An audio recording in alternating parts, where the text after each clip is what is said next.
How's it going, guys? It's Joe. Welcome to the channel. Today is going to be another Grand Arena Championships matchup against Aki over here. He is with ANZGC, which is a really strong guild, one of the top high tier guilds, and he's got 6.4 million GP. We are matched up in the top 80, and he's got way more relics than I do. I've got a little bit of an edge in terms of rank and with mods as well, so he's got more Zetas than I have. However, it doesn't look like he's worked very hard on his mods here from where I can see.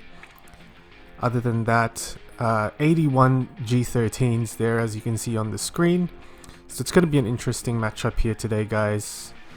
We're going to kick it off with a bang, and it looks like he's already done his bit in the front line here. So just to show you before we start, it took him 2 battles to beat my General Grievous squad at the bottom, which I found to be quite the clutch defensive team. As you can see here, guys, it's pretty solid. Having that fast B1 with moderate offense does the trick, and having BB8 there as well. So just to give you a brief overview of his roster here, he likes to set a light defense from what I can see from the stat sheet, and he likes to hold on to his really strong meta teams. Although he does have Ray here, as you can see, 6.4 million GP. He's got all the meta teams, and he's got Ray ready to go. Although his Ray hasn't got the ultimate ability yet.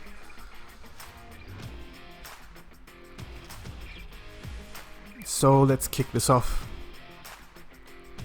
So he's dropped that first bottom node there, and having a look at his bottom defense here, he's got a bit of a mixed bag. He's got a Traya led Sith and a Darth Maul led Sith as well. So in the front line, I'm going to be using Padme here, as I kept her on offense, as I wanted to stay offense heavy for this particular matchup, as usually players that have Rey will keep her for defense. So I didn't want to run out of steam in this matchup. So I'm going to go for Emperor Palpatine there in the back, get rid of him fairly quickly, and I'm going to use my special on Ahsoka onto Nihilus, which gets rid of her fairly quickly as well, or him, sorry. And this is a fairly easy matchup here, guys. 9 courage stacks, drops Traya, and I'm just gonna try and increase my protection up here before this battle ends and be as efficient as possible. So towards the end I got 58 there, which is still pretty good. And at this point I was looking at the score board up there, and I hadn't realized until I looked at the score that he actually tripped on my Grievous defense while I was attempting these battles. So I became a bit more comfortable, although I still wanted the maximum amount of banners here, so I undersized this with the Rebel trio here. Gonna go for Dooku here to begin with. Got an AoE off Darth Sidious there, who I haven't seen in a while. So very interesting defense this gentleman set for us, although he's got a ton of GP to play around with. I just found it interesting that he sort of thought about this defense.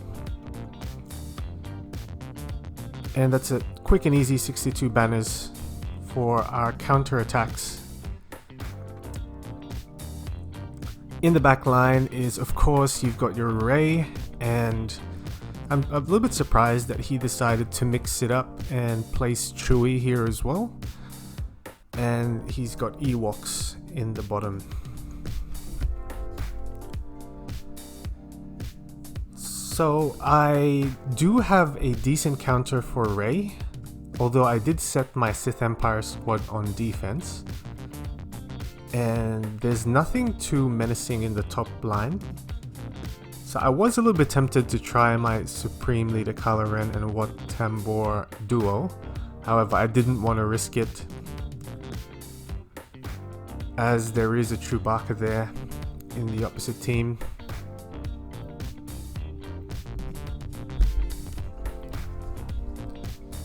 So I decided to just utilize a full First Order squad here with Wat Tambor instead. And the strategy behind this team is fairly simple. I've got Wat modded pretty fast, so I'm willing to bet that I'm going to get a second turn with Wat, and I'm going to be able to throw out another tech. So I usually throw out the Bactoid shield generator on my tank, and that way I've got a solid taunt to begin with. And now I can play around and place the weapon tech on Sith Trooper, pass that turn meter on to Kylo Ren, and use my AoE here. Now I've procced a couple of damage immunities. So Rey is about to use her Whirlwind very shortly. There we go. We lose Kylo Ren. We're going to keep using our AoEs. We blast through Finn there. But we've procced another damage immunity on Rey, which was a little bit unexpected. I think we're doing a ton of damage at the moment. And here we're going to use our special ability, get more siphon stacks, and she's going to throw out another Whirlwind. So going against Rey usually plays out like this for Kylo Ren, unfortunately. And it's usually quite a tight matchup, and it ends up as a 1v1 between Rey and Kylo. I'm going to get more siphon stacks just to ensure that I can survive this. And I'm going to go for Rey here, as Poe is still stunned. Drop Rey and drop Poe there.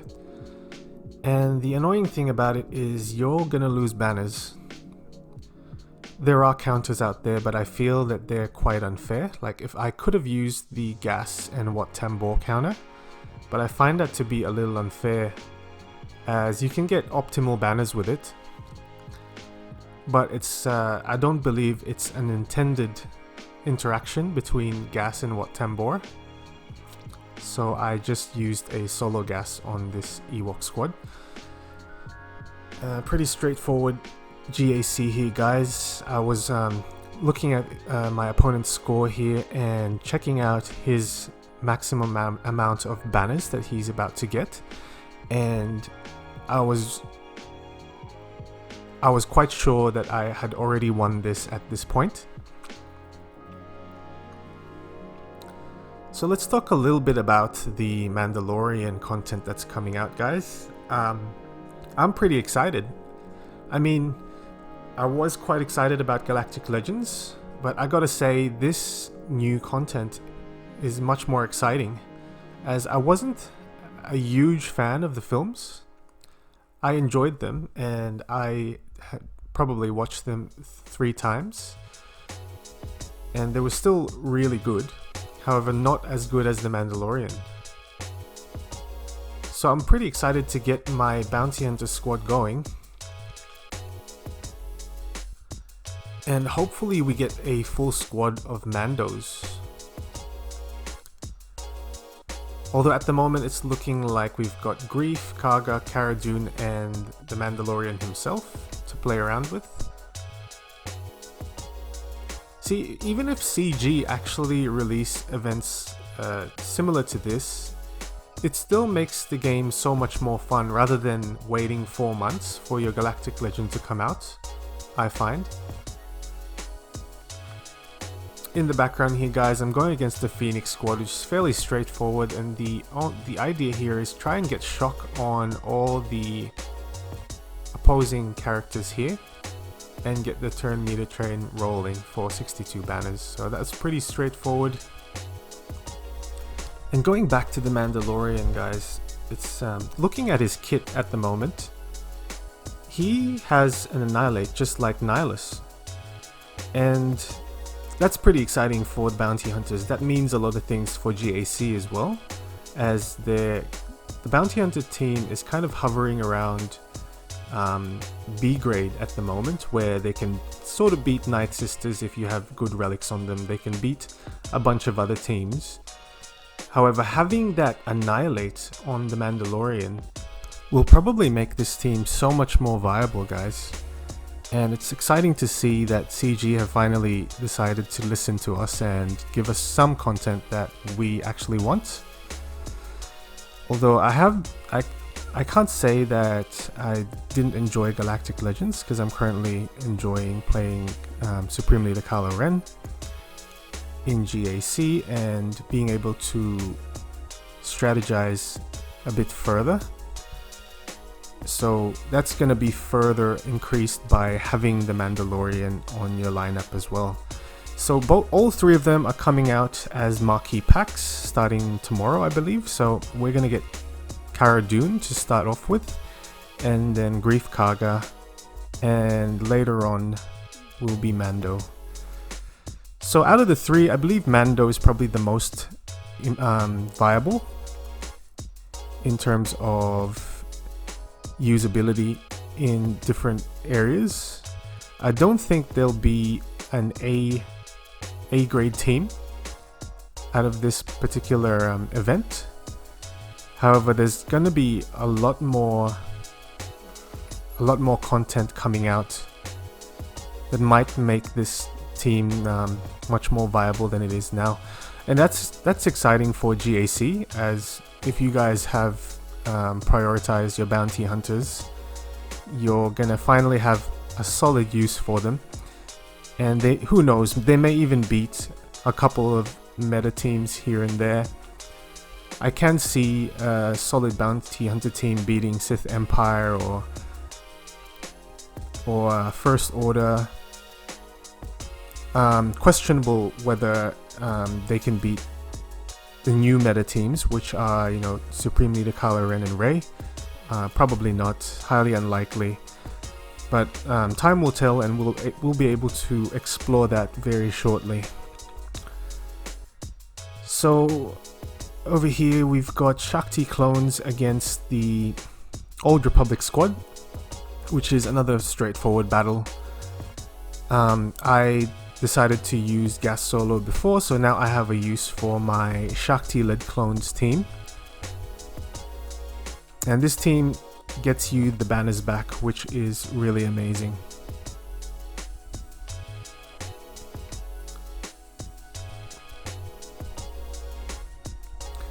So I've been able to drop the other Old Republic characters fairly easily, and now I've got just Zalbar standing for 60 banners there.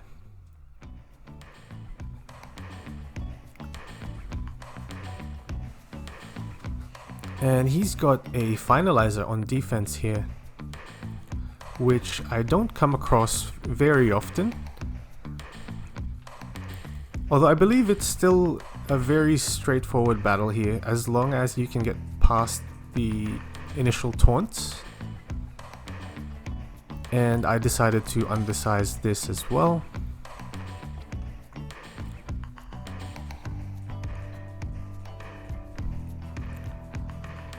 So the idea here is try and drop Kylo Ren Unmasked ship fairly early, and my Houndstooth went quicker than their Houndstooth. However, I was trying to get my Anakin to go a little bit quicker.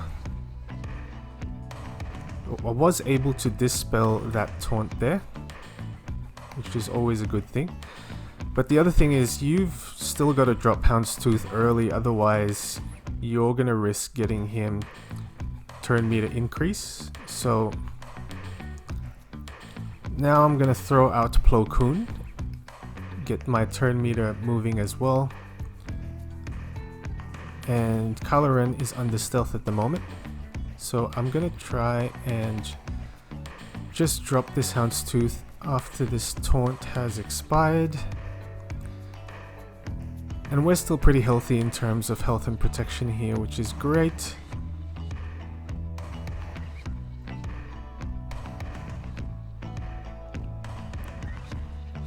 Gonna bring out Ahsoka's ship.